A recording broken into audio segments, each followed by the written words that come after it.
Vamos a tener una breve meditación de este capítulo 9, en el que esta mañana ha dado lectura a nuestro hermano Oscar. Y creo que hemos llegado a un punto importante esta mañana, hermanos, en nuestra lectura de capítulo a capítulo del Antiguo Testamento. Hemos llegado justamente a un punto importante del Reino del Norte. Ustedes recordarán de manera muy rápida, voy a tratar de resumir en qué sección estamos. Después de que se establece el reino con David, a sus pocas generaciones, en la tercera, el reino es dividido y encontramos el reino del sur con Judá y los benjamitas, conocido como el reino del sur, y del lado norte las demás tribus, las otras 10 tribus, que es lo que se conoce como Israel. Y hemos estado viendo los diferentes reyes. Principalmente se ha enfocado el libro de los reyes en los reyes del norte. No obstante, ha mencionado los reyes del sur, como en la ocasión pasada, hace 8 días, ustedes vieron cómo fue llamado Ocosías, rey del sur. Y hermanos, ahorita hemos llegado a un punto determinante. Quiero que me acompañen unos capítulos atrás al capítulo 9 del primer libro de los reyes. Nosotros tenemos dividido este libro en primer libro de los reyes y en segundo libro de los reyes, pero originalmente solamente era un libro. Y quiero que vayamos al capítulo 9, verso 15. Este es el tiempo en donde Elías es aún el profeta y hay una profecía muy importante que el Señor le da a Elías. Y quiero leerlo esto en el primer libro de los reyes, capítulo 9.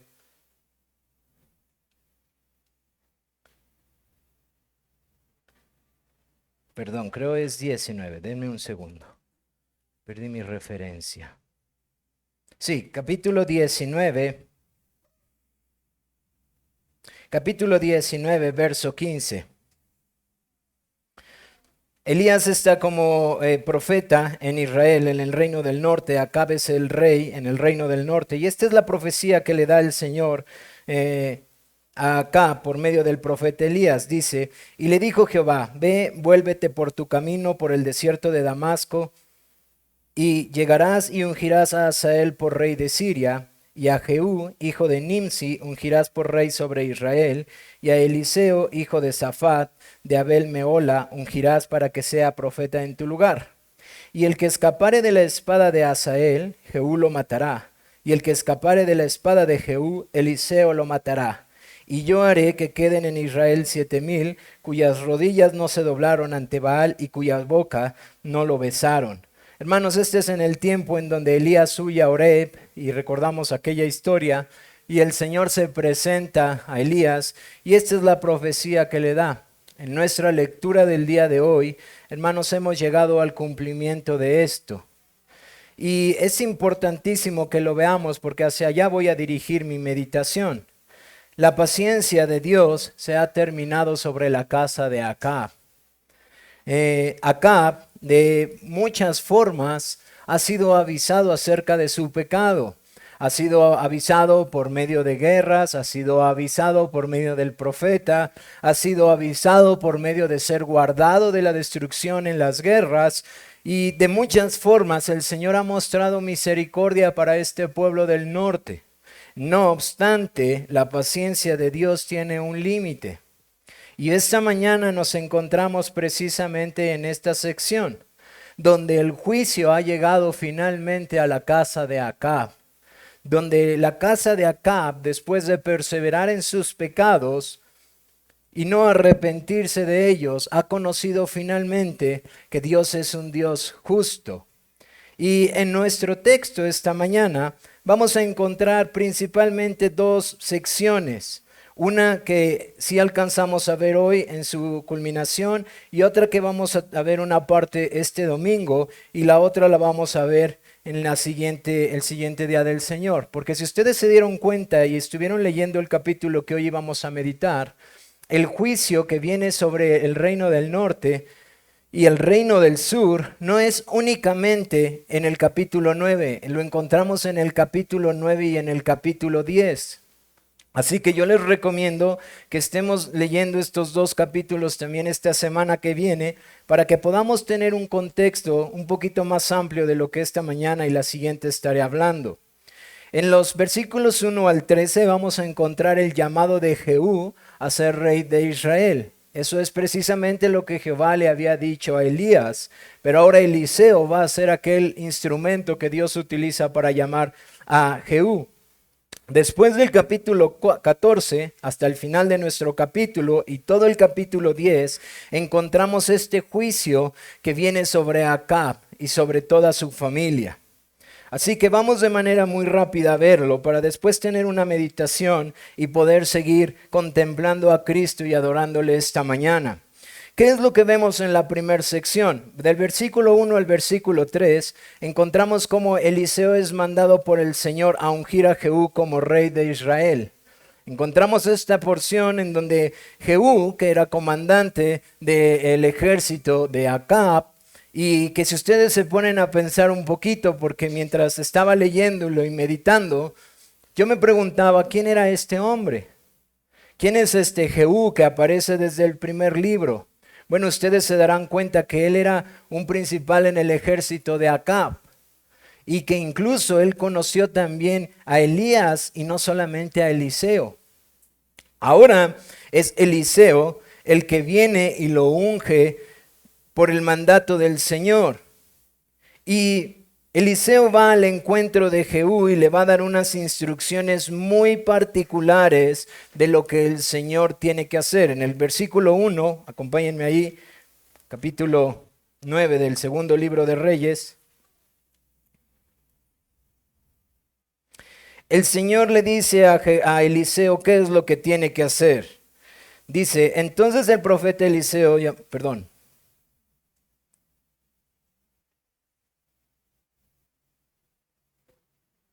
Sí. Entonces el profeta Eliseo llamó a uno de los hijos de los profetas y le dijo, ciñe tus lomos y toma esta redoma de aceite de tu mano y ve a Ramot de Galad. Cuando llegues allá verás allí a Jehú, hijo de Josafat, hijo de Nimsi, y entrando haz que se levante entre sus hermanos y llévalo a la cámara. Toma luego la redonda de aceite y derrámala sobre su cabeza y di, así dijo Jehová. Yo te he ungido por rey sobre Israel, y abriendo la puerta, echa a huir y no esperes. Y tenemos esta peculiar instrucción en donde cuando avanzamos en nuestra lectura en los siguientes versos, nos damos cuenta que el Señor no nada más lo llamó a ser rey, sino que le da instrucciones muy peculiares de lo que Jehú debería de hacer. Jehú es ungido como rey y recibe instrucción particular. Y le dice, tú deberás de acabar con toda la casa de Acab por sus fornicaciones, por sus pecados. Hermanos, cuando hoy escuchen esto y en los siguientes capítulos, fornicaciones, no solamente lo relacionen con el pecado sexual, porque la Biblia lo habla acerca de un corazón fornicario, aquel que se volvió a los ídolos, es decir, aquel que dejó a Jehová, el Dios del pacto. Así que Acab es llamado, Acab y su familia son llamados a ser destruidos por ser uno que se apartó del pacto.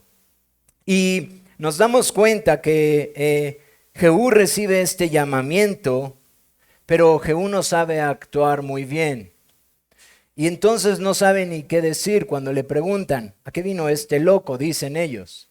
Y entonces él les dice, ustedes ya saben cómo es él. Le dicen, no, dinos a qué vino, porque algo te ha de haber dicho. Es decir, la fama de Eliseo era muy conocida entre el pueblo del norte. Y entonces Jehú les dice, él vino para decirme que yo seré rey de Israel. Y entonces todos los que están ahí con él quitan su vestimenta y la tienden y lo reciben como rey.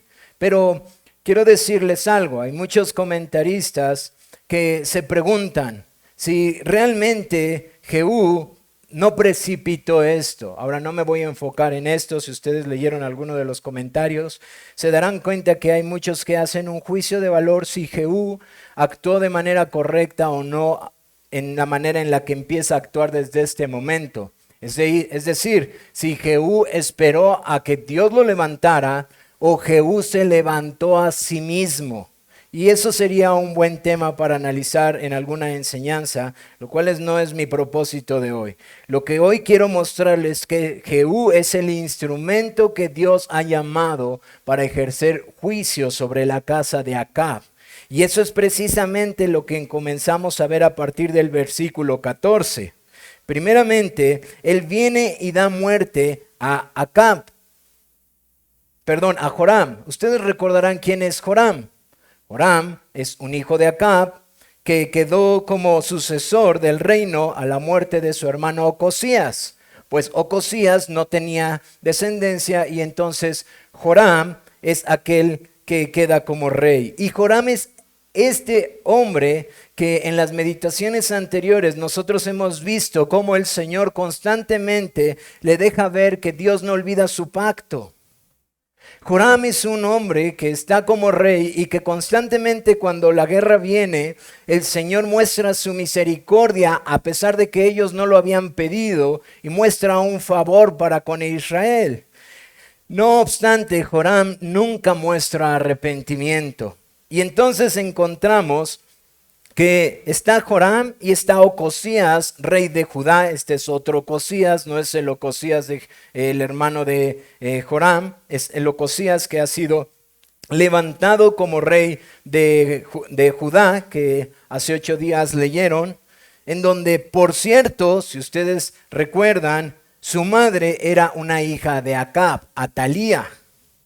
Y entonces tengan esto en mente. Viene Ocosías y está con Joram y nos dice las escrituras que ambos están juntos y que se encuentran en la heredad de Nabot y que él se está recuperando. Ustedes recordarán que era la heredad de Nabot. Era aquella tierra que su padre codició y que la quería para tener un lugar cerca de su reino. Y que Nabot le dice que no, y su esposa Jezabel hace todo un plan muy, muy oscuro, lleno de maldad, para matar a Nabot y entonces darle la tierra a Acab, su esposo. Pues bueno, ustedes recordarán que en el versículo 19 del capítulo 21, el Señor conoce el corazón de lo que hizo Jezabel y le dice a Acab que ciertamente así será su descendencia, así como la sangre de Nabot fue derramada sobre esta tierra. Y entonces cuando Jehú llega y los encuentra, Joram le dice: ¿hay paz para contigo, Jehú?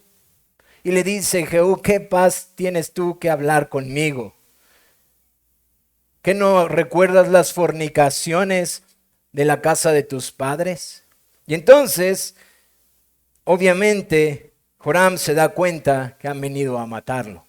Él quiere huir y nos dice la historia que toma su arco, suelta una flecha y la clava y mata a este hombre, Joram, y su sangre cae en esta propiedad donde su padre y su madre habían matado a Nabot. Después nos encontramos en el juicio con Ocosías y nosotros leemos en paralelo, no solamente aquí, sino en el libro de Crónicas, cuál fue el camino de Ocosías. Y Ocosías fue uno que hizo también lo malo delante del Señor. Pero no solamente lo malo delante del Señor, aunque su padre hizo lo bueno delante del Señor, su padre tuvo a bien tomar por esposa una hija de Acab.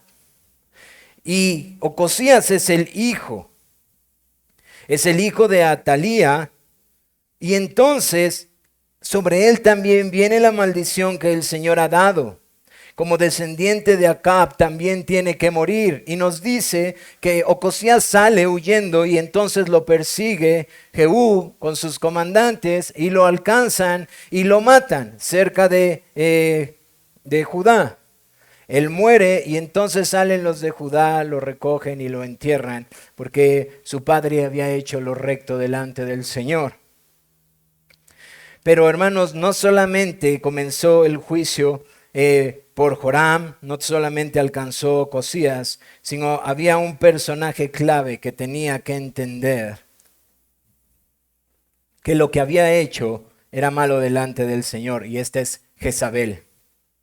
A partir del versículo 30 encontramos el juicio que viene sobre Jezabel. Dice, vino después Jehú a Jezreel, y cuando Jezabel oyó, se pintó los ojos con antimonio y atavió su cabeza y se asomó a una ventana. Hermanos, aquí podemos darnos cuenta por qué esta mujer es tomada en el Nuevo Testamento como una imagen de la mayor perversión que existe. De hecho, es comparada o es un tipo de lo que vendría a ser la gran ramera. ¿Por qué, hermanos? Ustedes se percatan tan solo en este texto lo que el autor nos está dejando ver. El antimonio era una sustancia negra que usaban para que los ojos se vieran más grandes. A este punto, Jezabel ya es una mujer anciana y está tratando de arreglarse. Ahora, ¿por qué trata de seducir a Jehú? Por supuesto que no, hermanos, porque ella quiere morir como la gran reina que era. Ella quiere demostrarle a Jehú que ella no tiene temor de nadie. De hecho, después de arreglarse y de prepararse, y dice, y se atavió su cabeza, ella tiene el descaro de asomarse por una ventana. Es decir, ella no espera a que Jehú venga. Ella sabe que Jehú viene. Y ella sale por una ventana y le dice en el versículo 31, y cuando entraba Jehú por la puerta, ella dijo, ¿sucedió bien a Zimri que mató a su señor? Esta mujer, hermanos, nos deja ver cuánta maldad hay en su corazón. Ella se prepara para mostrarles, miren, yo soy la gran reina y yo no temo a este hombre ni quien venga detrás de él. Yo no tengo temor de nada de lo que Jehová tenga que ver con esta tierra. Y todavía ella sale y en vez de llamarle a Jehú, ¿por qué vienes a matarle?, le dice Zimri. Porque Zimri fue uno que se levantó en contra de Asa, un traidor. Y entonces tiene el valor de salir y decirle casi, ¿y tú, traidor, cómo te va? Justo antes de morir. Ella ignora que no es Jehú, sino Jehová quien ha determinado su fin. Y entonces Jehú llega y a los que están adentro con ella le dice, ¿quién está conmigo? Y algunos de sus comandantes responden y le dicen, tírala por la ventana. Ella cae por la ventana y su muerte es trágica.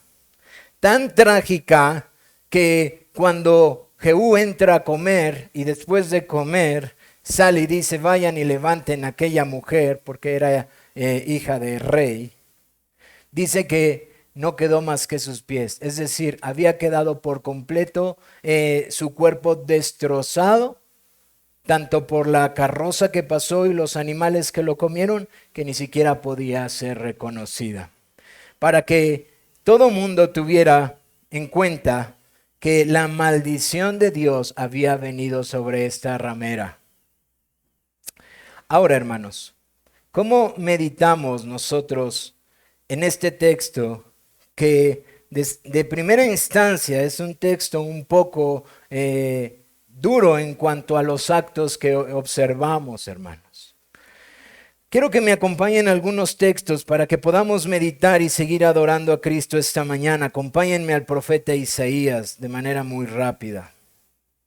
Quiero que me acompañen al profeta Isaías, capítulo 30, verso 18.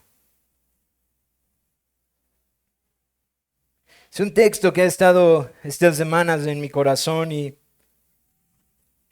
a medida que he estado estudiando el Antiguo Testamento, ha tenido mucho impacto en mi vida. Vean lo que dice el capítulo 30, verso 18.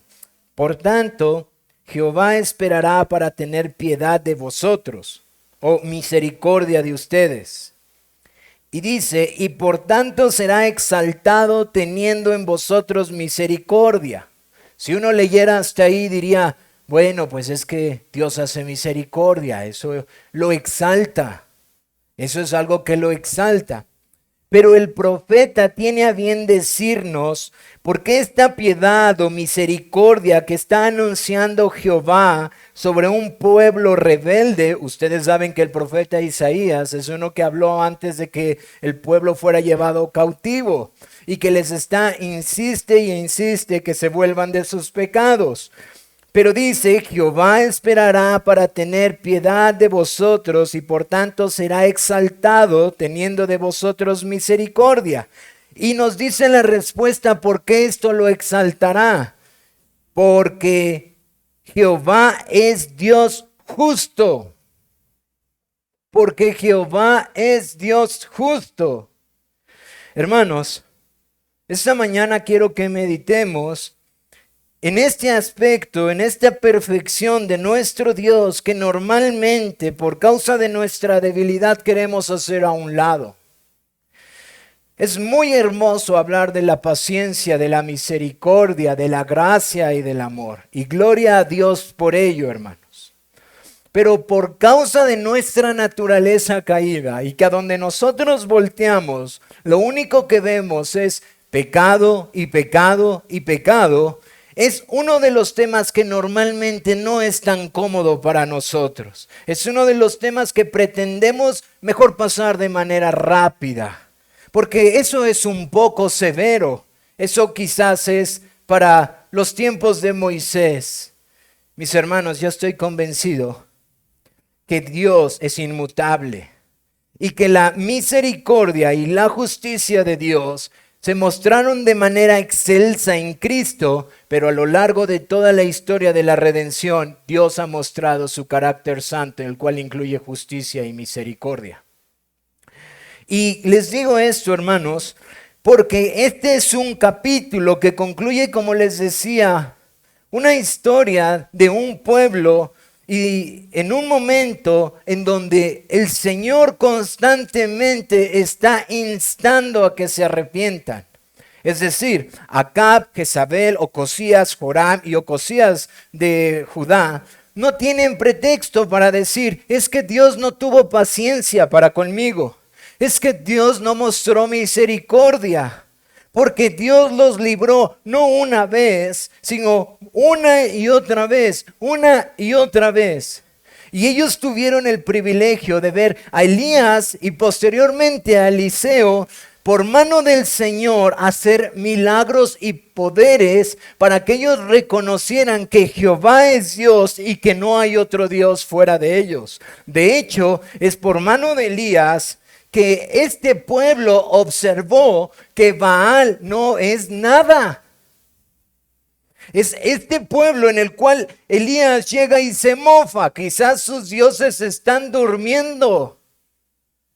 Y Jehová despliega su poder y a pesar del agua, él consume el sacrificio que Elías trajo. Hermanos, este pueblo observó y la casa de Acab observó una y otra vez la grandeza, el poder, la misericordia y la paciencia de Jehová. Este pueblo observó constantemente cómo usaba sus profetas para instarlos a que se volvieran al Señor. ¿Por qué, hermanos? Porque Dios es paciente y hace misericordia. Y esto lo exalta por una sola razón. Nuestro Dios es justo. Ahora quiero que vayan ahí mismo a Isaías en el capítulo 5. Dice el verso 16 en el capítulo 5.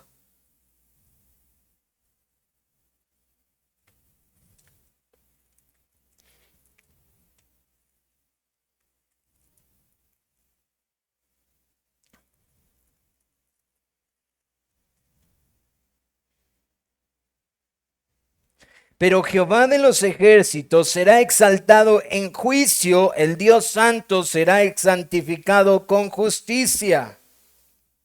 Mis amados hermanos, el apóstol Pablo, posteriormente, pasando muchos años y explicando el Evangelio en una carta que nosotros ya hemos estudiado, él termina hablando del Evangelio de una forma que nos deja ver cuán glorioso es Dios.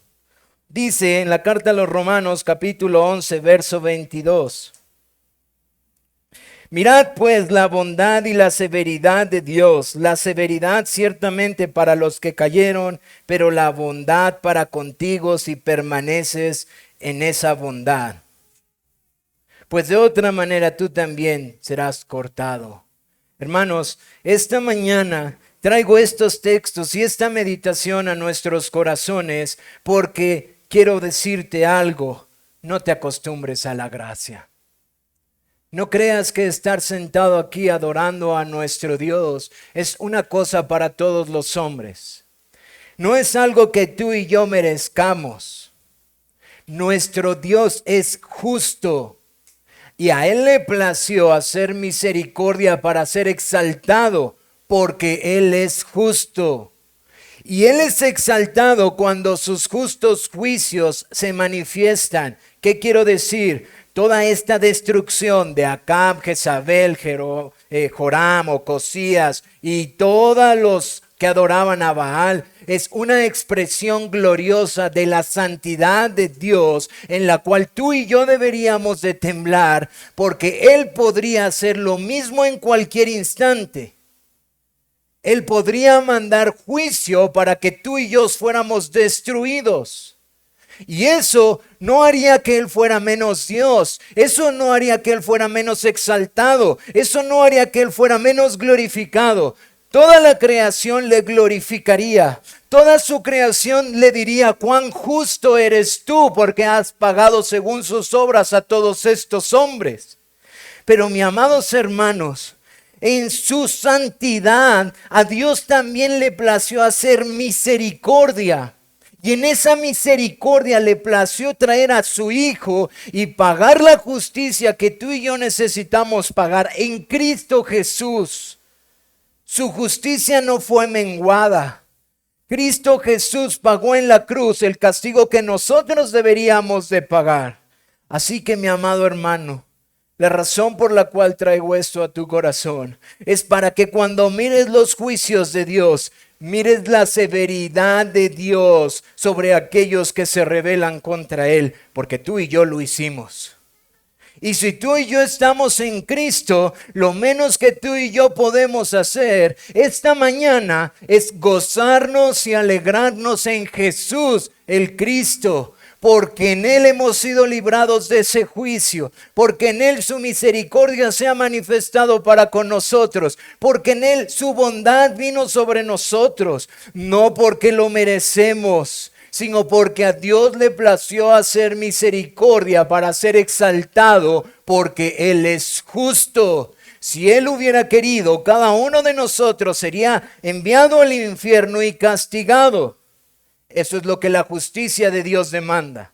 Pero a Dios le plació hacer misericordia y en Cristo tú y yo alcanzamos perdón. Por eso, hermanos, nuestros corazones, los que hemos sido redimidos de la sangre, por la sangre de Cristo, deberían de ser los corazones más gozosos esta mañana para adorar al Señor. Porque nosotros hemos recibido misericordia y Cristo recibió nuestra justicia. Así que ahora podemos adorar a un Dios santísimo, al que antes no adorábamos. Continuemos adorándole, hermanos.